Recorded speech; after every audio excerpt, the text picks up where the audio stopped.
కాదు, నెక్స్ట్ మంతే. అర్థమైందా? మీ జీవితంలో అన్ఎక్స్పెక్టెడ్ కార్యాలు, అంటే మీరు ఊహించలేని కార్యాలు చూస్తారు. అర్థమవుతుందా? కాబట్టి ప్రార్థన చేసుకోండి. దేవుడు మీ జీవితంలో గొప్ప కార్యాలు దేవుడు చేయబోతున్నాడు. హల్లెలూయా. మన రక్షకుడు ప్రభువైన యేసుక్రీస్తు నామమున అందరికీ వందనాలు. ప్రేమ దేవుని బిడ్డలారా, వాక్యంలోకి వెళ్దాం. కొద్ది నిమిషాలు, టైం చాలా అయిపోయింది. కొద్ది నిమిషాలు మనం వాక్యంలోకి వెళ్ళి ముగించుకుందాం.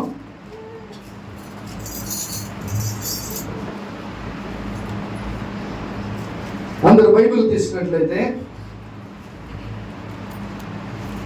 ఫిలిప్పీయులకు రాసిన పత్రిక 1వ అధ్యాయం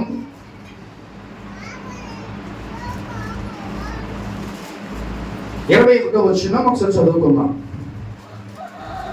ఫిలిప్పీయులకు రాసిన పత్రిక, నా మటుకైతే బ్రతుకుట క్రీస్తే, చావైతే లాభము. హల్లెలూయా. ఇక్కడ పౌలు భక్తుడు ఫిలిస్తీన్లకి రాసిన పత్రికలో, ఆ పత్రిక ఫిలిస్తీన్లకి రాస్తున్నాడు.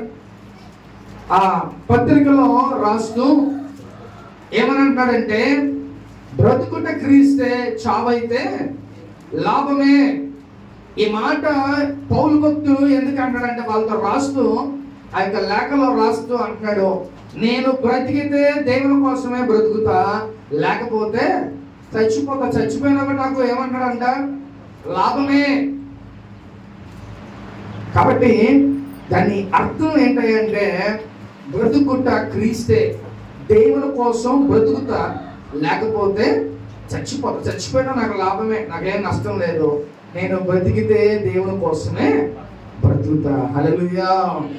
ఈరోజు దేవుడు మనతో మాట్లాడుతున్నాడు. ప్రియమైన దేవుని బిడ్డ, నువ్వు దేవుని కోసం బ్రతుకుతున్నావా? ఏమంటే, నువ్వు నేను దేవుని కోసం బ్రతుకుతున్నామా, లేకపోతే దేవుని కోసం బ్రతుకుతున్నాం మనం? మాకెందుకంటే మేము పని చేసుకుంటాం, రూపాయి తెచ్చుకుంటాం, మా పని ఏదో మేము చూసుకుంటాం అంటారా?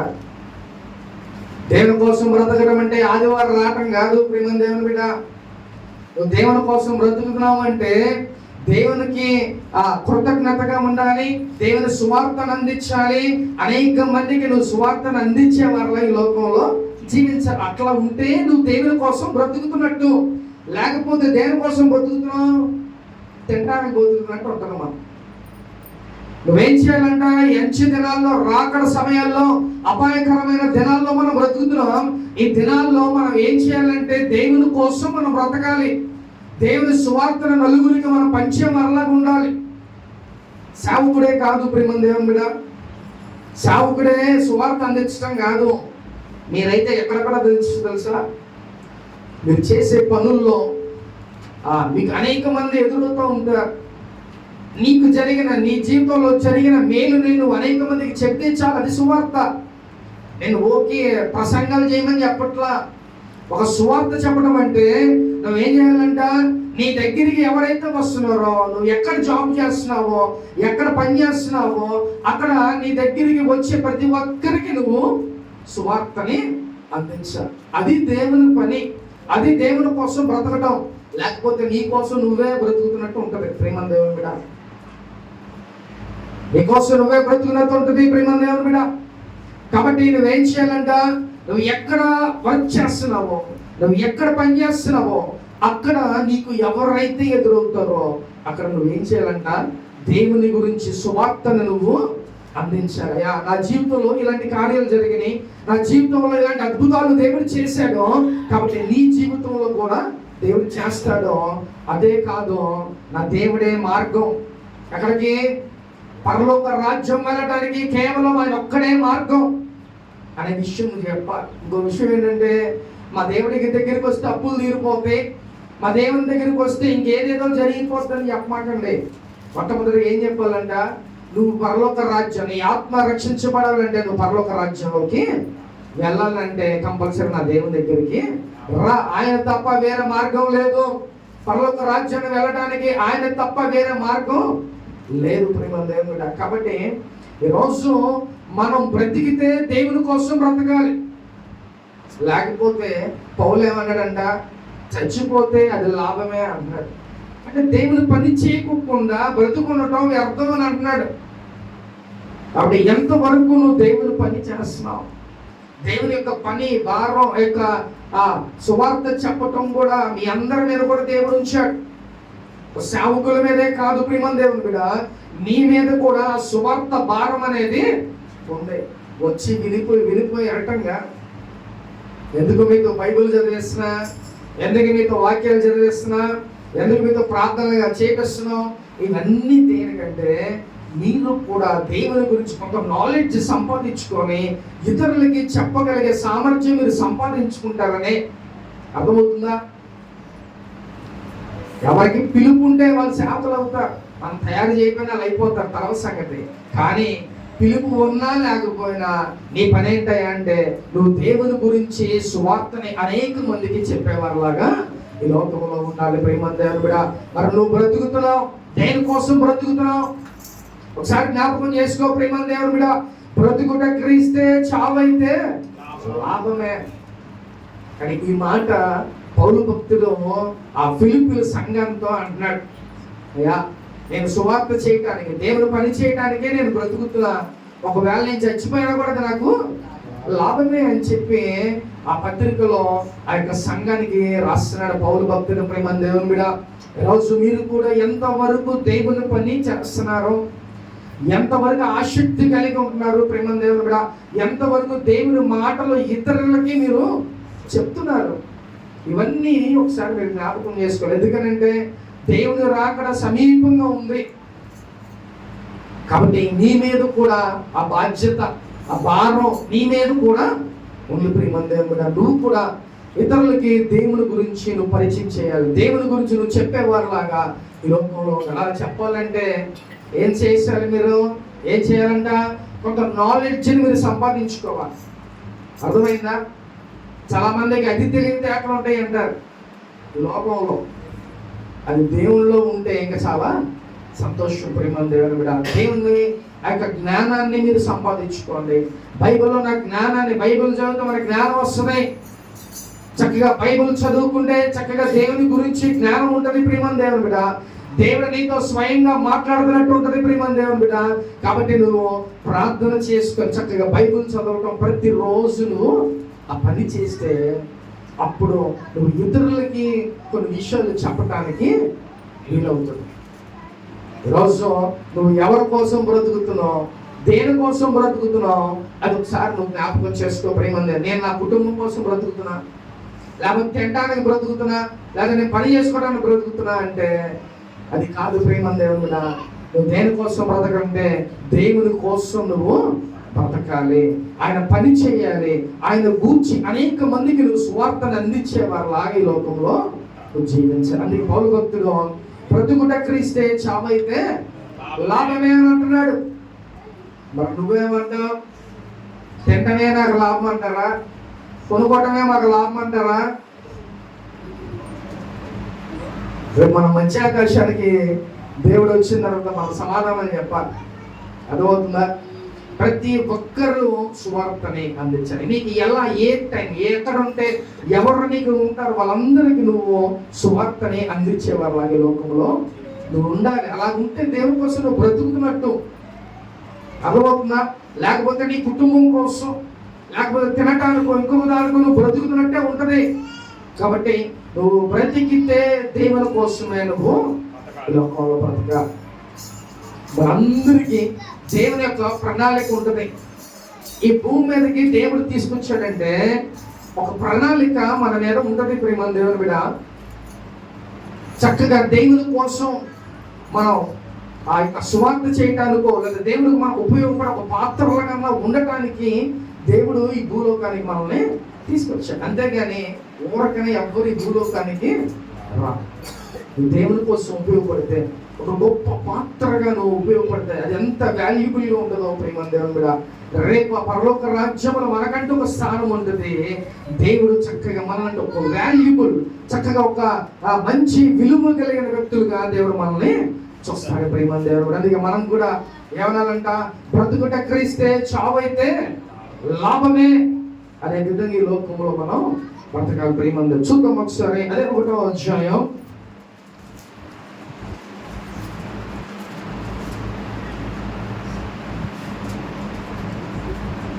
నెక్స్ట్ చదువు 22 వచ్చిన శరీరముతో నేను జీవించుటయే నాకున్న పనిని ఫలిసాధనమైన ఎడల నేనేమి కోరుకుందునో నాకు తోచదు. ఈ రెండి మధ్యన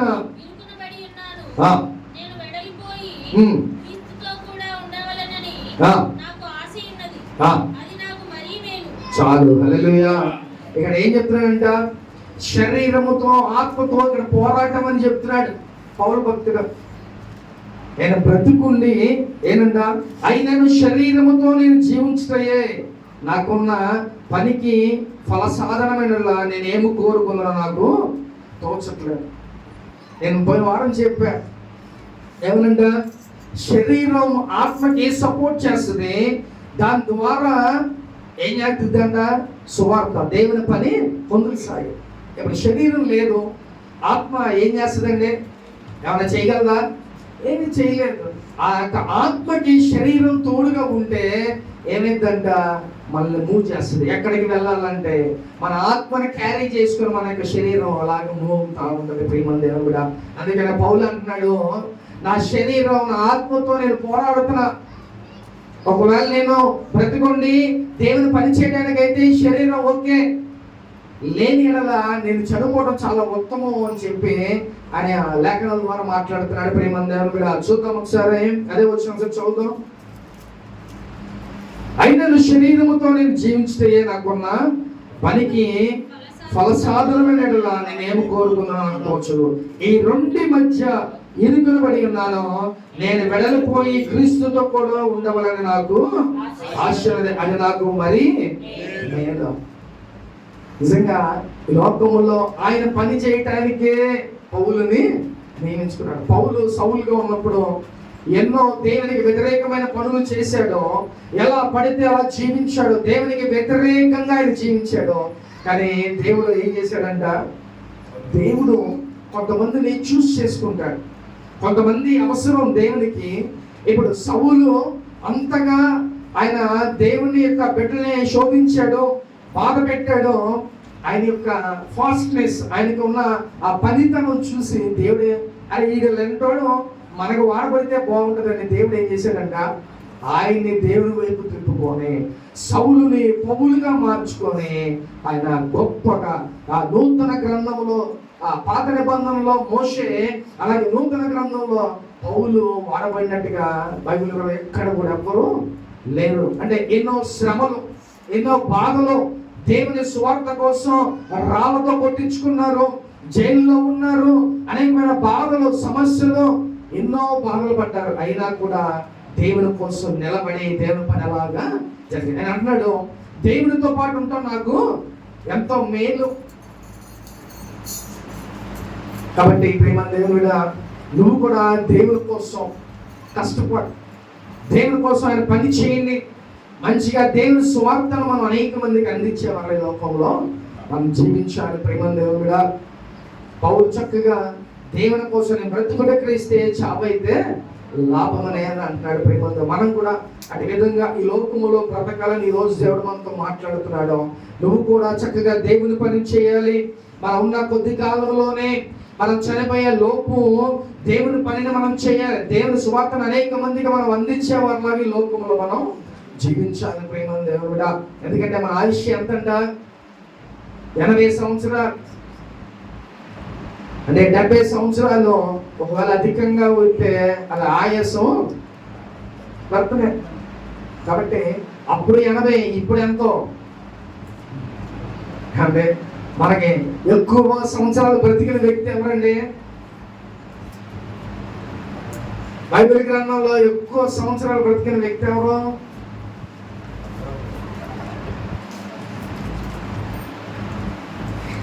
పేర్లు తెలిస్తే అని చెప్తే బాగుంటుంది.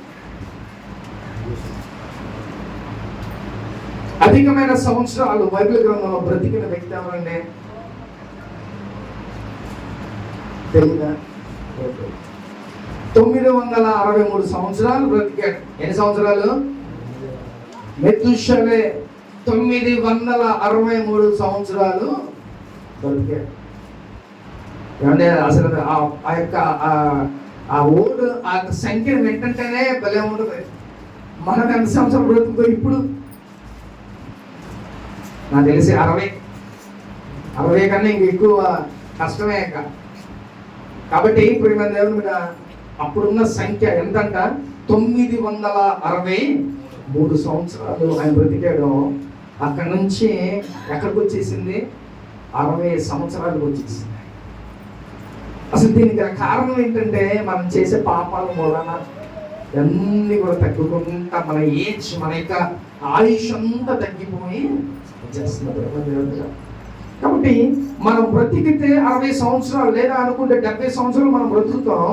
ఈ 70 సంవత్సరాల్లో దేవుని కోసం నువ్వు ఎంత పని చేసావు, ఎంతవరకు నువ్వు జీవిస్తావు, ఎంతవరకు దేవుని సువార్త చేస్తున్నావు, ఏమేమి తిన్నారంటే చెప్తారు, ఆ వెరైటీ ఈ వెరైటీలు చెప్తారు మనం బ్రతికిన కాలంలో. కానీ దేవుని కోసం పని చేసింది ఏ అంటే 0. దేవుని పని చేయాలి ప్రేమ దేవుని కూడా. దేవుని కోసం మనం బ్రతకాలి. ఆయన మనం పని చేస్తే చక్కగా ఆయన రాజ్యంలో మనకంటే ఒక ముఖ్యమైన స్థానంలో దేవుడు మనల్ని ఉంచుతాడు ప్రేమ దేవుని మీద. అందుకనే పౌలు భక్తుడు దేవుని పని కోసం ఎన్నో శ్రమలు, ఆయన ఒకసారి కొట్టి చంపేసినట్టుగా ఆయన పడేస్తే కొనవుపురితో ఆయన బ్రతుకున్నాడు పౌలు. అందరు చచ్చిపోయారు అనుకొని వెళ్ళిపోతే మళ్ళీ తిరిగి లెగిసి ఎక్కడికి వెళ్ళాడో తెలుసా? ఇంటికి వెళ్ళా కొనుక్కోటానికి. ఏమిటంటే అటు నుంచి మళ్ళీ వేరే ఊరు స్వార్థకి వెళ్ళిపోయాడంట పౌలు. అంటే చూడండి ప్రేమ దేవుని మీద పౌలుకున్న డెడికేషన్ ఎలాంటిదో, పౌలుకున్న కసి ఎలాంటిదో చూడండి. ఆయన కొట్టి రాళ్ళతో చచ్చిపోయాడు అనుకుని వదిలేస్తే మళ్ళీ ఆయన లెగిసి స్వార్థ పని మీద మళ్ళీ వెళ్ళిపోయాడు. మనకి చిన్న జ్వరం వస్తేనే మనం ఇంట్లో కొనుక్కుంటాం, ఈ వారం ఎందుకు రక్త వారం వెళ్ళొచ్చు. కానీ పౌలు భక్తుడు ఏం చేస్తాడంట? చనిపోయే స్థితికి వెళ్ళిపోయిన ఆయన లెగిసి మళ్ళీ ఓపిక తెచ్చుకొని దేవుని స్వార్థకై మళ్ళీ మనం ఎలాగా దేవుని స్వార్థను అందిస్తున్నాం ప్రేమ దేవుడుగా. మనం ఇరుగు పొరుగు వారు నాశనం అయిపోతే అది నువ్వే కారణం. నీ బంధువులు నాశనం అయిపోతాడంటే నువ్వే కారణం. అది గుర్తుపెట్టుకో. రేపు దేవుడు నిన్నే అడుగుతాడు, నువ్వెందుకు చర్చికి తీసుకురాలా, లేకపోతే నువ్వెందుకు సువార్తను అందించినా నీ బంధువులకి స్నేహితులకి, లేకపోతే ఎందుకు నువ్వు మార్చలేకపోయావు అని రేపు దేవుడు అడుగుతాడు. ఆ మాటలకి జవాబులు ఎత్తుక్కోండి. లేదంటే నువ్వు ఇప్పుడే ఏం చేయాలి? నీ బంధువులు, నీ స్నేహితులు, నీ ఇరుగు పొరుగు వారందరినీ మార్చాలని ఒక కసి నీలో ఉండాలి ప్రేమ దేవుని బిడ్డ. నువ్వే మారితే కాదు, నీ యొక్క కుటుంబం, నీ యొక్క బంధువులు ప్రతి ఒక్కరు కూడా మారాలి, దేవునిలో ఉండాలి అని ఆశపడాలి మనం.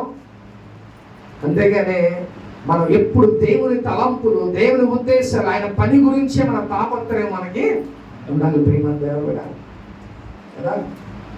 రేపు మన క్రిస్మస్ జరుగుతుంది. ఇప్పటి నుంచి మనం ఎలా పాడాలి, ఏమేం పని చేయాలి, ఎప్పుడు చేస్తే సాయంత్రానికి అయ్యిద్ది, ఇలాంటివన్నీ మనం ముందుగా ప్రిపేర్ అయిపోయి ఉండాలి. ఎందుకని? దేవుని పని కదా, ఏమంటే అవునా కదా. కాబట్టి ముందుగానే ప్లాన్డ్గా ఉండి మనం చేస్తాం.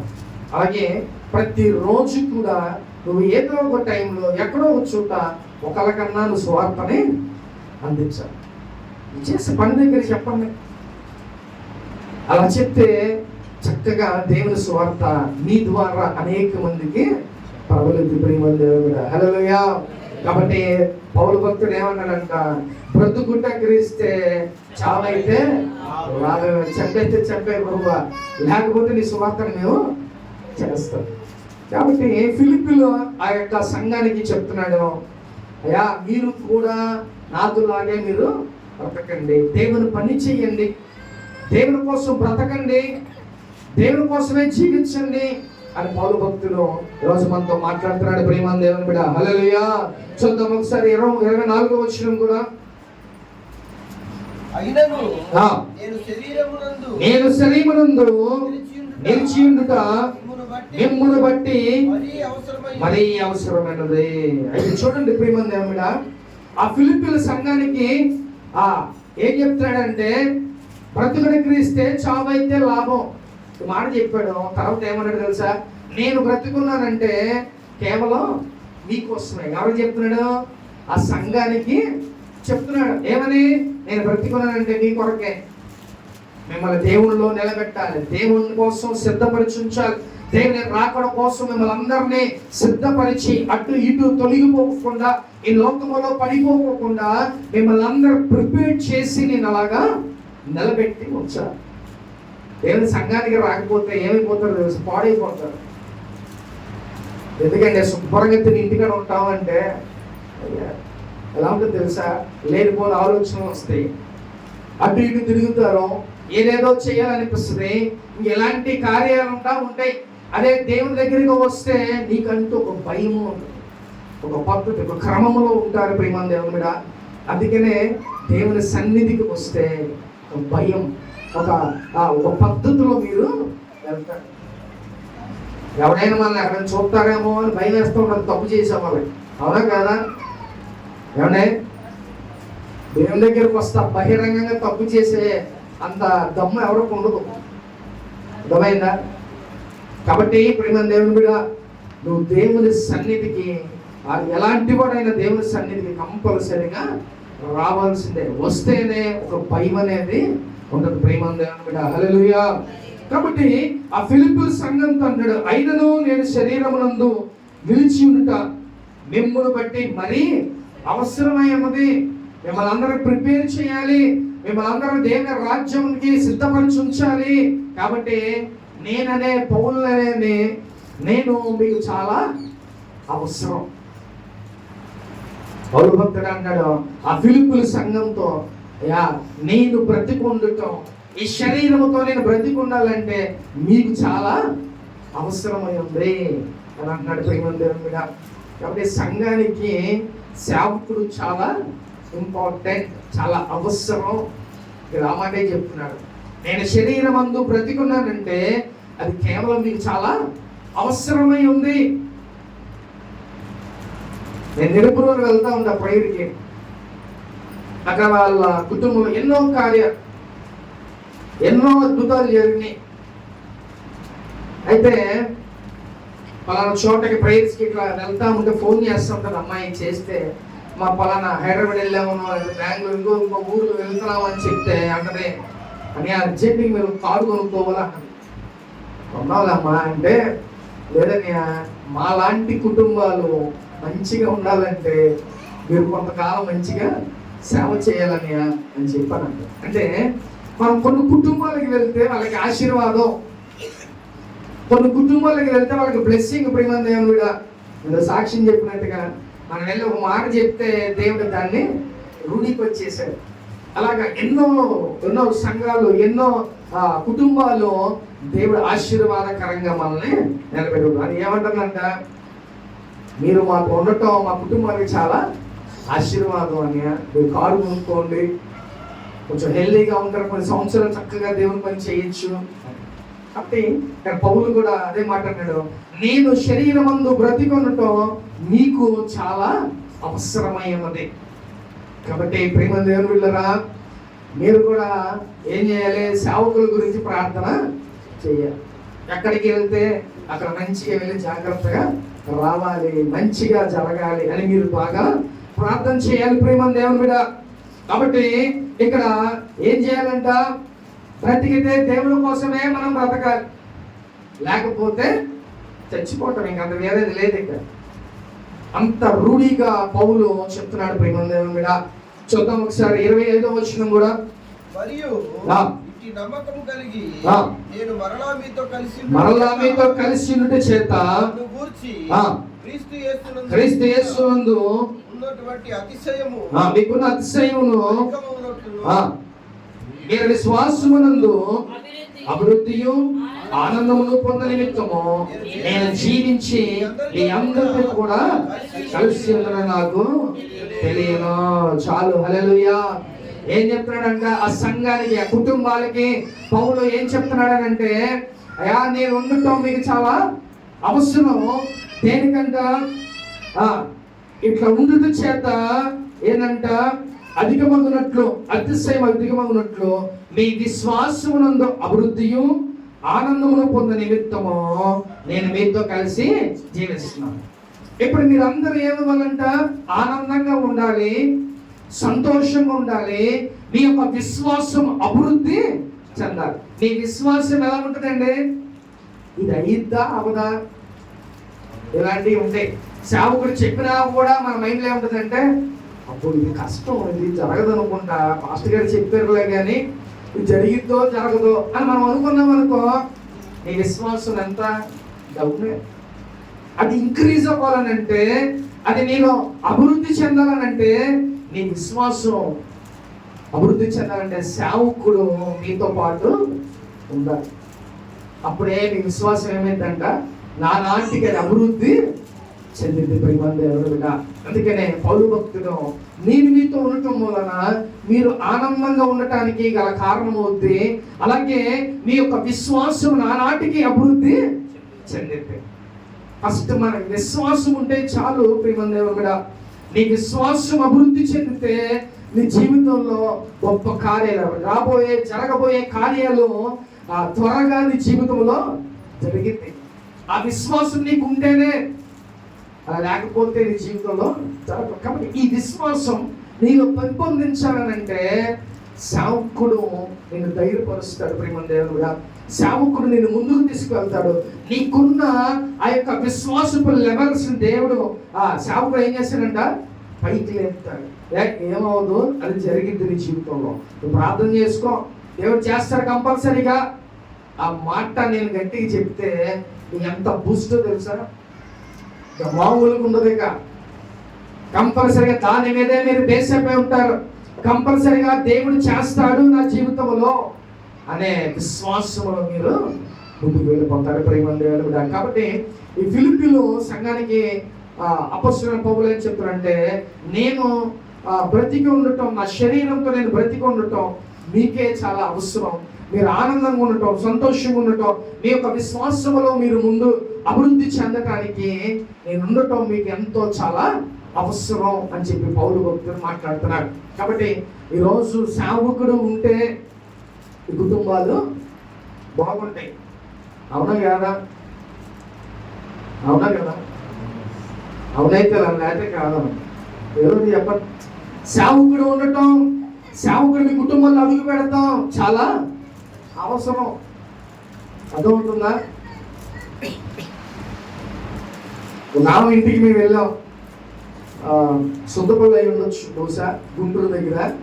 వెళ్తే ఆమెకి ఎప్పటి నుంచో నడుము నొప్పి అంట, విపరీతమైన నడుము నొప్పి అంట. నేను ఏం చేయలే, వేరే చోటికి ప్రైజ్కి వెళ్తా, ఆ ఇంట్లో కొంచెం రెస్ట్ తీసుకుని వెళ్దామని వెళ్ళి అలా కొనుక్కొని వచ్చేసాం. ప్రైజ్ కూడా చేయలే, టైం అయిపోయింది. మనం అడుగు పెట్టి వచ్చిన తర్వాత నుంచి ఆమెకున్న నడువు నొప్పి మాయమైపోయిందంట. అంటే అక్కడ ఉన్న దెయ్యాలు పారిపోతాయి. మనం అడుగు పెడితే చాలు అక్కడ స్వస్థత దేవుడు అనుగ్రహించారు. అంటే మనం చేసి ప్రేయర్ చేయవసరంలా, ఫోన్లోనే చాలా కార్యాలు జరుగుతాయి, లేదా మనం అడుగు పెడితే చాలా కార్యాలు జరుగుతాయి. కేవలం దేవుడు నాతో ఉండబట్టి నేను ఎవరైనా ఇంటికి వెళ్ళినా కూడా దేవుడు కార్యాలు జరిగిస్తున్నాడు. ప్రియమందేవుడు. హల్లెలూయా. కాబట్టి దేవుడు ఈరోజు సేవకుడు అనేది చాలా అవసరం అని దేవుడు ఈరోజు మాట్లాడుతున్నాడు. ప్రియమందేవుడిగా ఆయన ఉండటం మూలం మీరు సంతోషంగా ఉండగలరు, మీరు ఆనందంగా ఉండగలరు. మీ యొక్క విశ్వాసపు లెవెల్స్ అభివృద్ధి చెందితేనే దేవుడు ఈరోజు మనతో మాట్లాడుతున్నాడు. మీ లెవెల్స్ ఎలా ఉంటాయి అంటే, ఇది అయ్యిద్దా అవుదా, మనం ఈ కార్యం జరిగిద్దా జరగదా, ఇది మనం ఎప్పటి నుంచో అనుకుంటున్నాం, ఇది జరిగిద్దా జరగదా అని మన ఆలోచన క్వశ్చన్ మార్క్స్తో ఉంటాం. కానీ సేవకుడు ఉంటే ఏమైందంటే ఈ విశ్వాసాన్ని అభివృద్ధి చేస్తాడు. ప్రియమందేవుడు. హల్లెలూయా. కాబట్టి మన దేవుడు ఈరోజు గొప్ప కార్యాలు మన జీవితంలో చేయబోతున్నాడు. ప్రియమందేవుడు.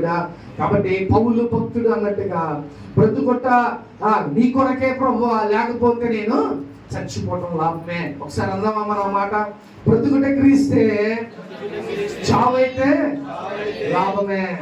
కాబట్టి ఈ రోజు నుంచి మనం అతి విధంగా బ్రతకాల్సిందే.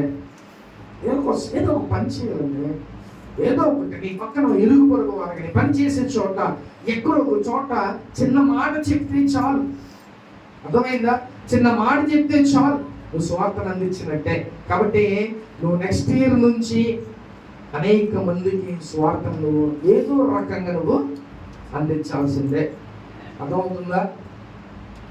తెలియని వ్యక్తులు అనేక మంది ఉంటారు, లేకపోతే అనేక మంది వ్యసనాల్లో ఉంటారు. ఇలాంటి వ్యక్తులకి నువ్వు చెప్పి తీసుకురాగలిగితే ఇంకా సంతోషం.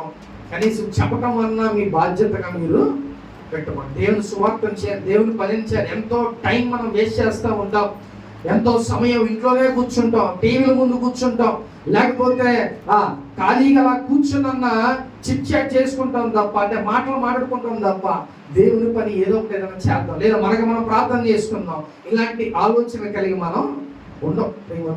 కాబట్టి రోజు నుంచి నీ ఆలోచన ఏమై ఉండాలంటే, అయ్యా నేను బ్రతికున్నానంటే కేవలం నీకోసమే బ్రతుకుతా, లేకపోతే నేను చచ్చిపోయిన లాభమే ప్రభువా, నేను బ్రతికితే నీ స్వార్థ నేను చెప్తాను. అర్థమవుతుందా? సేవకుడి పనిగా ఆయనే చెప్పుకుంటాడే కాదు, ఈ భూమి మీద ఉన్న ప్రతి ఒక్కరి వ్యక్తి మీద దేవుని స్వార్థ భారం ఉంది. కాబట్టి మీరు కూడా ఇతరులకి నా దేవుడు నిజమైన దేవుడు అని ఒక మాట చెప్తే చాలు. మీరు పెద్ద స్వార్థల ప్రసంగాలు ఏమని చెప్పట్లా. దేవుడు నిజమైన దేవుడు, నా దేవుడి దగ్గరికి వస్తే నీకు మనశ్శాంతి ఉంటుంది, నా దేవుడి దగ్గరికి వస్తే నీకు సంతోషం ఉంటుంది అని మనం చెప్పగలిగితే చాలు. అదే గొప్ప స్వార్థ ప్రేమ దేవుని బిడ్డ. హల్లెలూయా. కాబట్టి ఈరోజు మనందరం బ్రతుకుట క్రీస్తే, చావు అయితే లాభం లాగా ఈ లోకంలో మనందరం బ్రతకాలని దేవుడు మనతో మాట్లాడుతున్నాడు. ప్రేమ దేవుని బిడ్డ. హల్లెలూయా. ఆత్మ చెప్పుచున్న మాట ఆలోచన వినుగాక. ఆమేన్. అందరూ మోకరించండి, ప్రార్థన చేసుకుందాం.